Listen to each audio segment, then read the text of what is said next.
welcome to the Alaska Autism Resource Center's Visual Strategies for Individuals with ASD and Related Disabilities. This is session 9, and we're going to talk about determining when supports are needed. But before we begin, if you're watching this via video desktop, go ahead and locate the mic and the camera on your computer. As you'll see up there on the menu bar, they're highlighted in green. And go ahead and click on those two buttons to turn them to red so that your mic and your camera are turned off.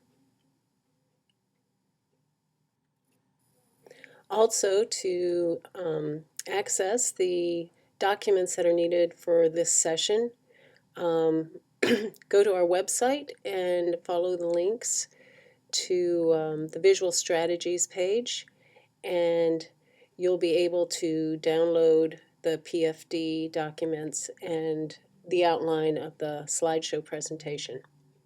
So go ahead and take a few minutes to do that if you haven't had a chance to do that yet.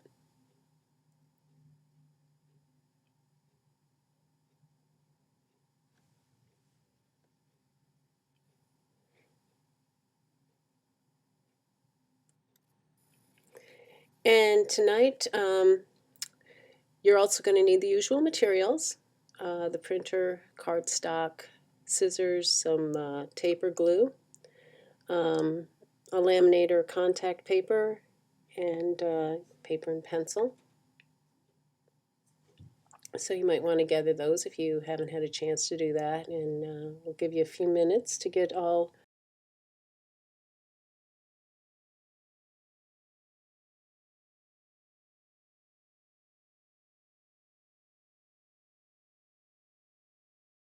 in this session. We're going to take a look at functional routines. And functional routines contain all the relevant skills and behaviors that are necessary to participate in a particular activity in a natural setting. Now, of course, it depends on who is doing the participating in the routine. For instance, going into a restaurant can look very different if it's someone who's in their teens, someone who's in their 30s, and someone who might be in their 80s.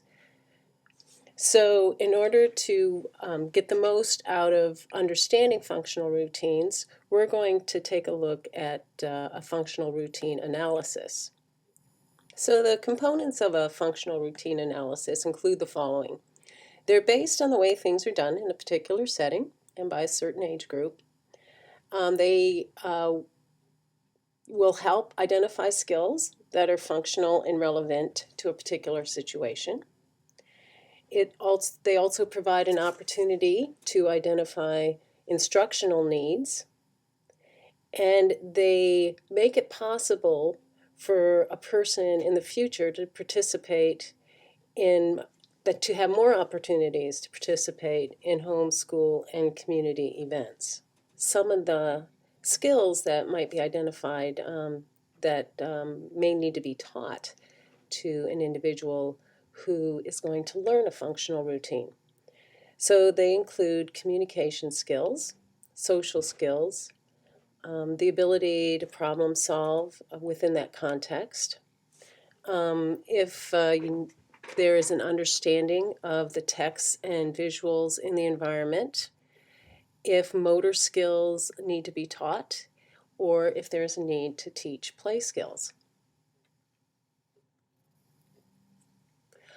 Also embedded within functional routines is the ability for each step to be initiated by natural cues within the environment.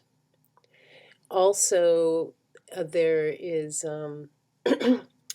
the motivator of the person experiencing a natural consequence, usually something that they had desired within the routine itself. Also, functional routines can be brief or they can be elaborate. For instance, the routine may be getting the peanut butter out of the refrigerator or the cupboard. Or the routine could be catching the bus on the corner 3 blocks away to take to the store to go grocery shopping, doing the grocery shopping, and then catching the bus back home.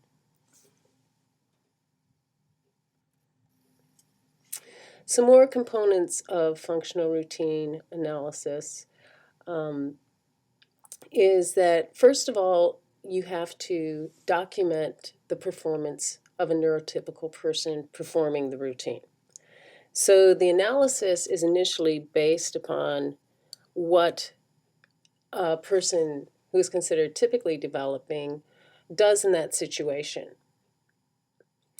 Then once that analysis is completed, you then ask the person who is being supported, the person with autism or with another challenge, to do the same exact routine, and you record their performance. This is called a discrepancy analysis, and it's going to identify the difference between the performance of the neurotypical person and the performance of the supported person. Once you have documented and have an understanding of the performance of both people, then you're going to look at what needs to be taught, what can be adapted, and where can we provide supports if necessary. And of course, some of those supports would be visual supports. A couple things to remember when doing a discrepancy analysis is don't make the steps up in your head. Actually watch someone perform the routine that you want to teach, because this is what makes it socially relevant to what people do, say, in a certain community, how they may perform a routine if they're a certain age, or how it might be done in school as opposed to being done at home. And this is why you also don't want to just focus on the person you're supporting and just getting them through the routine. You want to focus on the way a neurotypical person performs the routine, because that's what, again, is going to make it socially relevant. So when you're looking at the performance of the neurotypical individual, and it might be a good idea to record this with a video if you like, make a sequential list of the actions and the skill that that person is using while they're performing and participating in the routine. And again, pay attention to how natural cues and consequences actually direct someone through the routine. And use verbs to describe each step so that you're looking at it in an action way. Here's an example of a discrepancy form analysis.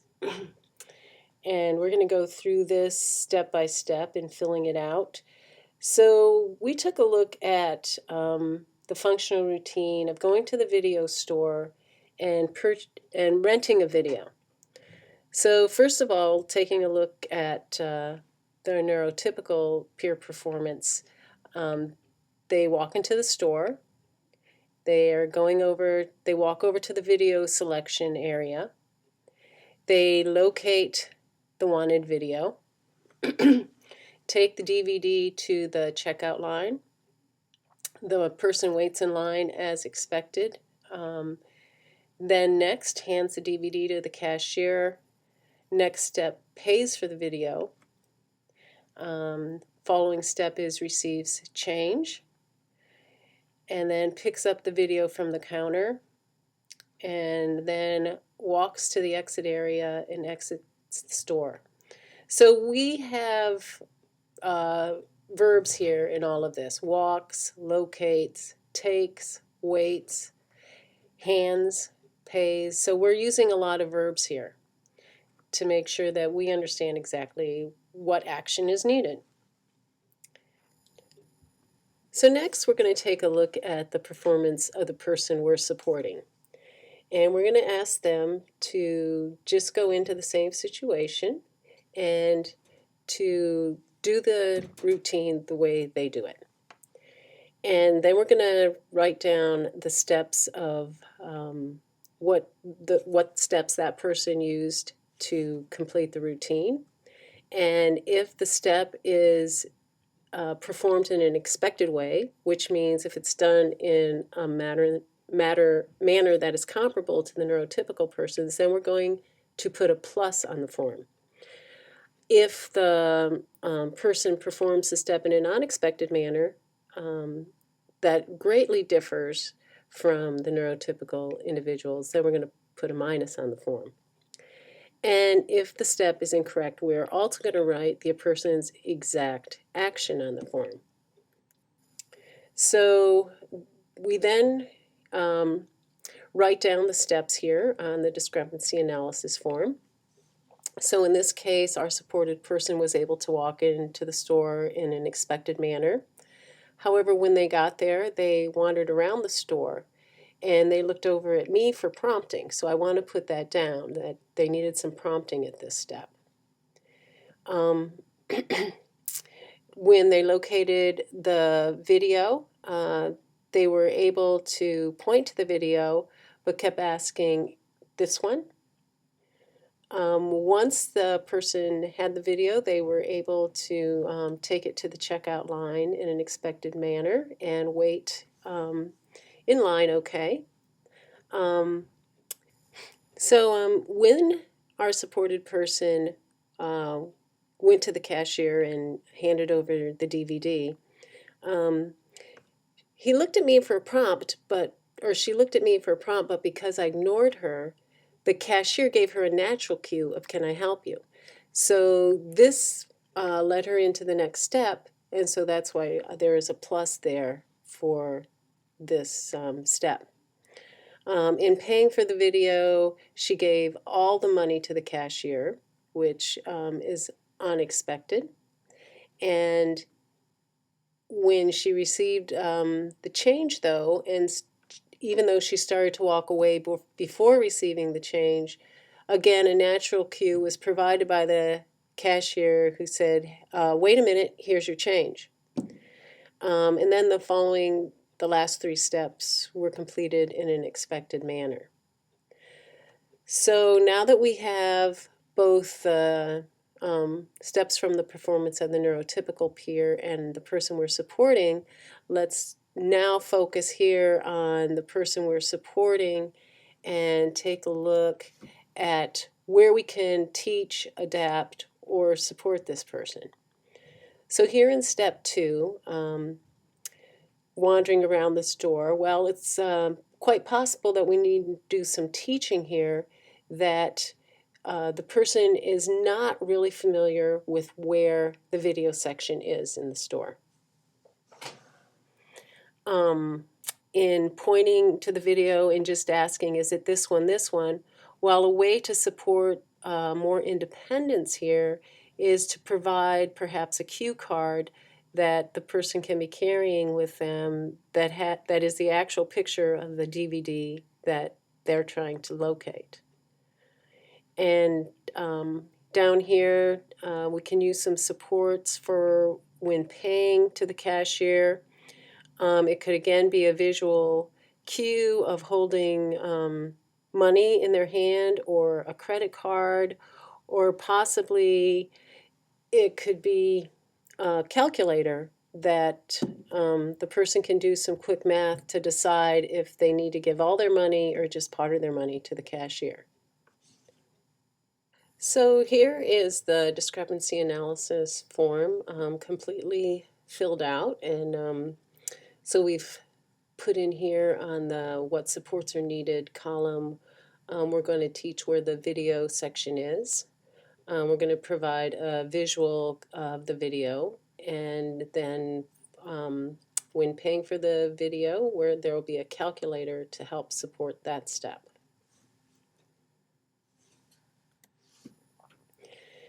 So once the discrepancy form is completed, in summary here, we're going to take a look at teaching skills. Do we need to adapt a step or teach a different but relevant step? And how about providing visual supports and teaching how to use those supports.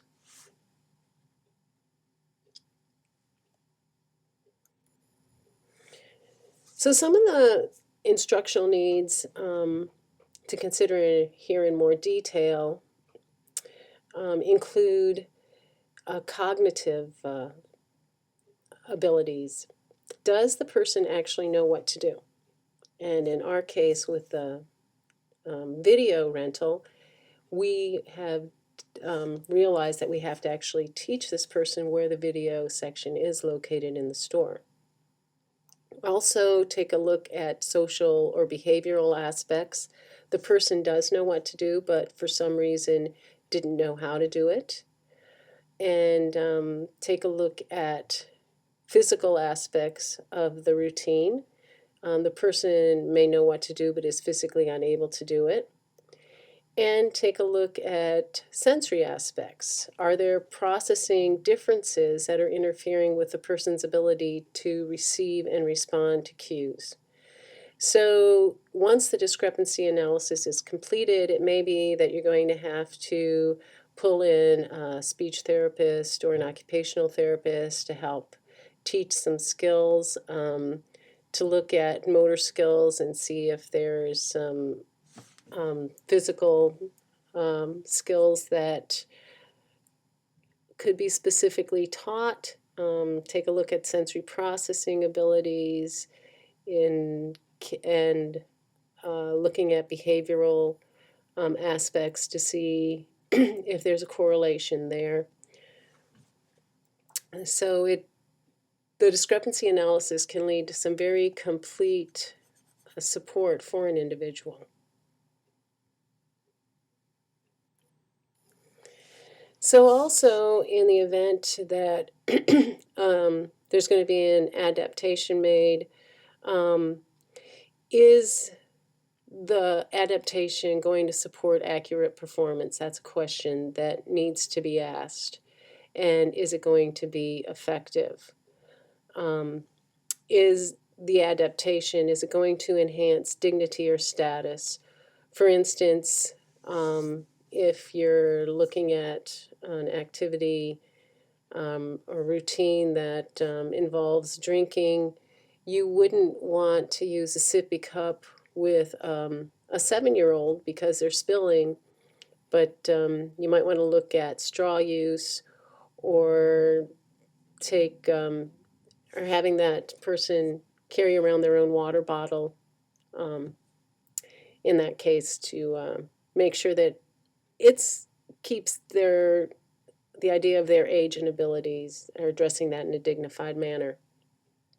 And also, if you're creating physical adaptations for, say, tool use or material use, is that adaptation durable, or did you just kind of throw some things together that are only going to last a time or two? And also in that case, is it going to be still enhanced dignity because it kind of looks like it wasn't put together with much thought? So now we're going to take a look at some visual supports, and this is pretty much a review of our last 8 sessions and some of the things that we've considered in those sessions. So some visual supports that might be appropriate to supporting communication would be the communication board that is compiled specifically to address the certain routine. And the same thing if you're using augmentative communication in the form of an iPad or a small AC device.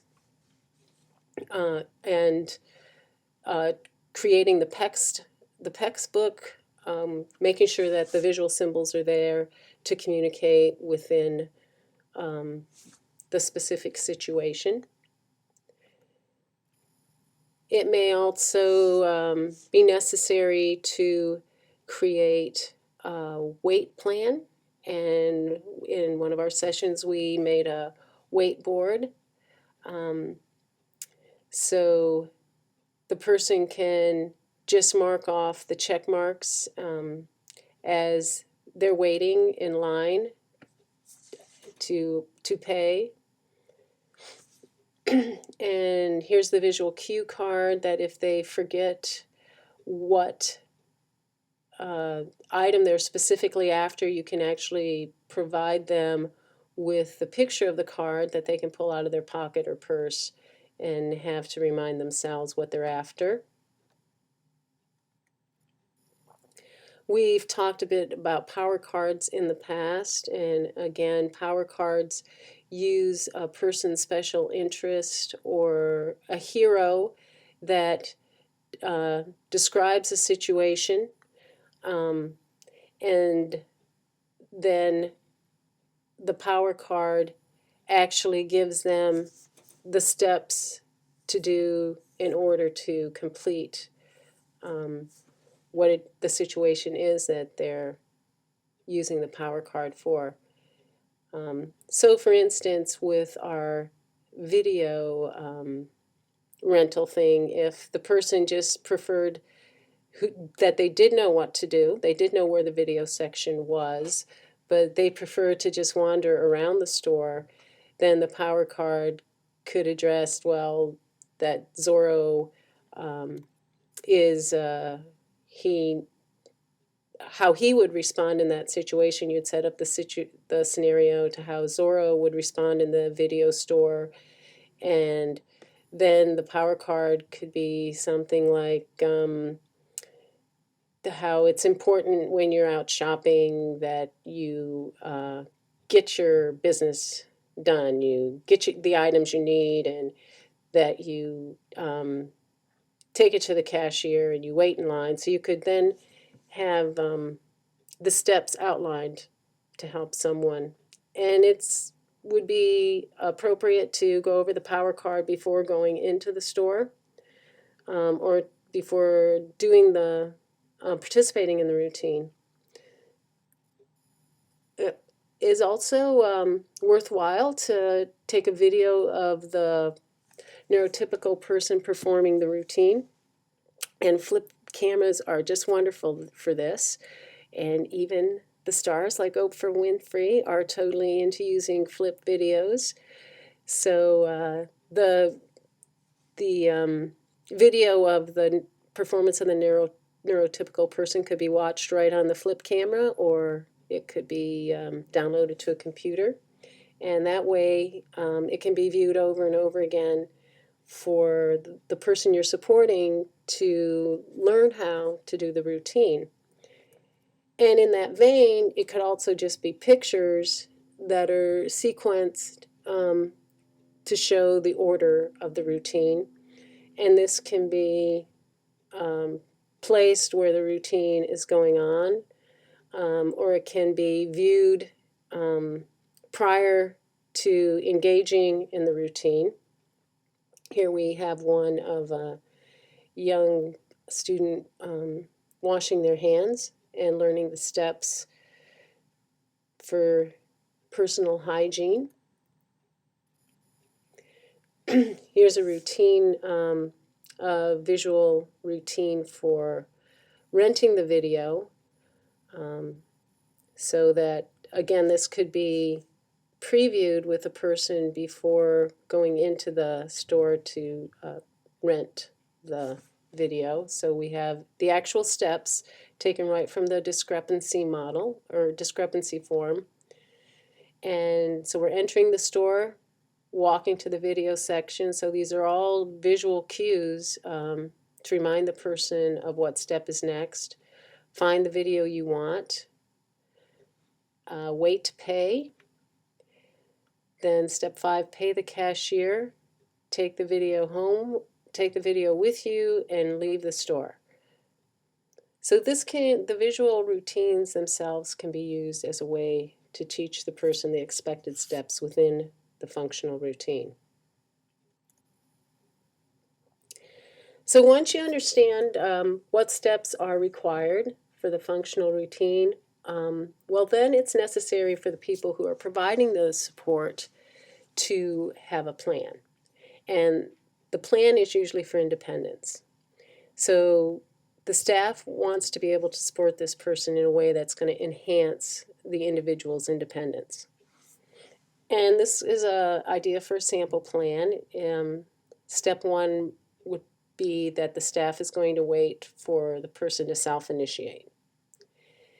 And if the person is unable to self-initiate, then step two would be to provide a verbal or visual prompt. You want to start with the least amount of cueing and prompting that is necessary to get the person to initiate the routine. And if step two is insufficient to get the person to initiate, then you want to add a little more detailed prompt of providing a partial physical prompt, which may just be pointing the person in the right direction, helping them orient themselves to where it is they need to go, or what it is they need to reach out and pick up. And if that is still insufficient, then you might have to go farther up and provide a full physical prompt if that is appropriate, and just hand over hand help the person go through the routine. So in using prompts, one has to always keep in mind that you're going to have to fade them. So of course you want to get away with the least involved amount of prompting that you possibly can. So whatever kind of prompting you do have to use, we would want to make sure that the person can complete the routine successfully for at least 5 days before you begin fading the physical prompt. And one of the methods for fading prompting is backward chaining, and you'll remember from our previous sessions that this is where you take away your support as the person gets close to the reinforcer. So let's say someone has to reach out and take a picture off their PECS board in order to create their sentence for communicating, and they're requiring hand over hand. So to fade that with backward chaining, you would provide, by standing behind the person, your hand over theirs as they reach out for the picture, and as they touch the picture, you would move your hand away from theirs or totally back away from them, whatever you can get away with, and have as that person takes the picture from the board. And that might be just enough to initiate them to complete the step independently. If you're, say, in the store and the person is not able to orient themselves to the video section, and you have to help them do so, again, it may just be, first of all, keeping your prompts as low as possible on the scale, to just with body proximity, to stand behind them and get them to focus their attention in the direction you're looking.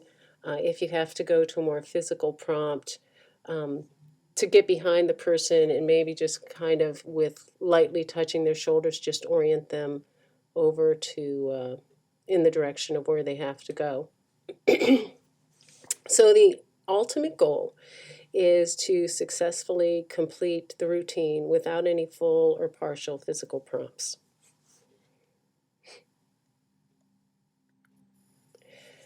So of course, once we get our routine set up and we understand the steps, and we then watch the person going through the routine, here's a collecting sheet to go ahead and collect data for what kind of prompting might be needed for each step. Really simple form that can be created rather easily. Well, now we're at the point where we're going to take some time here for you to do a discrepancy analysis on your own. And of course, the forms are on the website with the documentation that we've posted there. So go ahead and think of a routine that you would want to a functional routine that is relevant in the life of someone you're supporting. And I would suggest that you go ahead and do this routine yourself. So go ahead and figure out something you want to do. It could be getting something from a cupboard, could be maybe folding clothes or running bath water. And go ahead and do it yourself. Fill out the discrepancy analysis form here under the neurotypical performance. And if you have a chance and the person you're supporting is there with you, then go ahead and let them do the routine on their own. And it's okay if they watched you do it while you were filling out doing it for the discrepancy analysis. And we're going to take 30 minutes and let everybody go ahead and start the discrepancy analysis.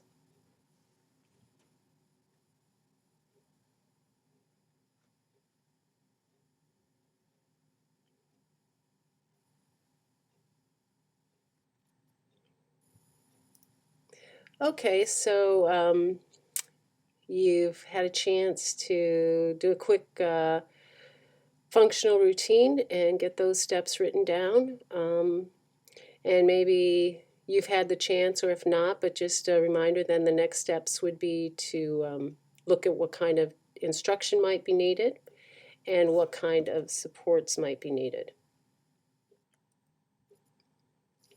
So also, we're going to take some time now for you to create a visual routine to help teach the functional routine that you just went through. So you can do this by getting pictures from your own camera, getting some pictures off of Google, and in session 1 we looked at how to do that, how to get pictures from Google and put them into a Word document. So if you need a refresher on that, go ahead and look at session 1. And we'll take 30 minutes to get that visual routine put together.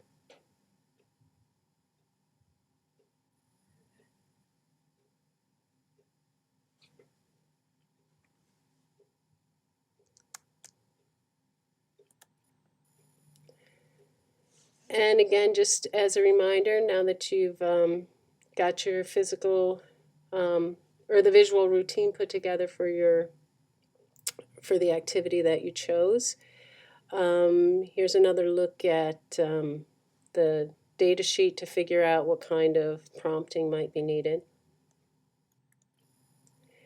So that concludes session 9 of Visual Strategies course. And our next session and last session of the series will be on June 14th. And the title of that one is, But Will It Really Work? And again, these sessions have been brought to you by the Alaska Autism Resource Center, and we hope to see you again next month.